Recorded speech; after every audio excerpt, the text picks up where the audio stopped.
Sahabat Kompas.com, konflik Natuna kembali memanas usai Cina menuntut Indonesia untuk menyetop pengeboran minyak dan gas alam karena mengklaim wilayah itu adalah miliknya.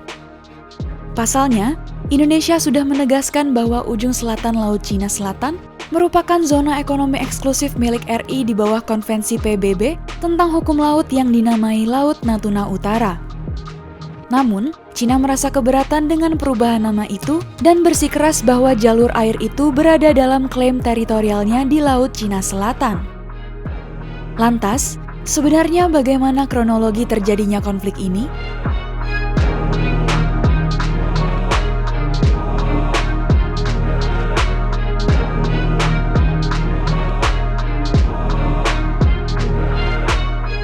Sengketa Laut Cina Selatan telah terjadi sejak 1947 silam.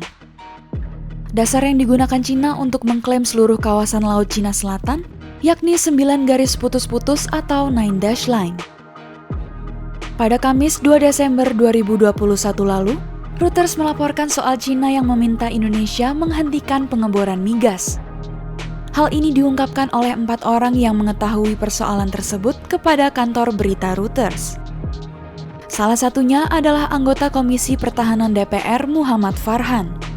Ia menerima pengarahan yang meminta RI menghentikan pengeboran di rig sementara lepas pantai karena aktivitas tersebut dilakukan di wilayah Cina.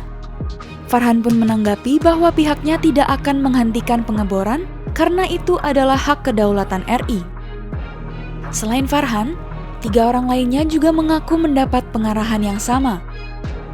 2 orang diantaranya mengatakan bahwa Cina berulang kali menuntut agar Indonesia menghentikan pengeboran.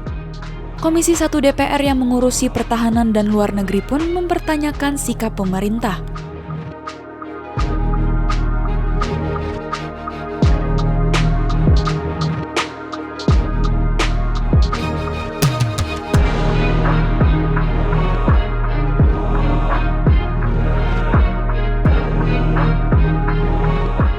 Farhan mengaku tak tahu persis kapan 2 surat itu dikirim, karena nota diplomatik hanya boleh dibuka dan dilihat oleh pihak yang memiliki kewenangan diplomatik. Namun, merujuk pada 2 peristiwa yang disinggung Cina, ia memperkirakan surat protes tersebut dikirim sekitar Agustus hingga awal September. Pemerintah pun mengirim surat balasan yang menyebut bahwa protes tersebut tidak dapat diterima.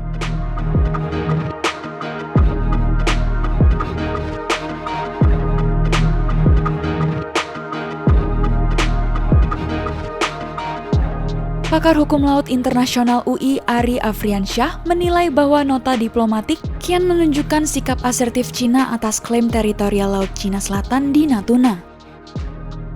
Namun, menurutnya pemerintah Indonesia tak perlu bersikap reaktif, apalagi bernegosiasi atau mengajukan persoalan sengketa ini ke pengadilan internasional. Langkah reaktif malah akan dianggap bahwa Indonesia mengakui klaim Cina.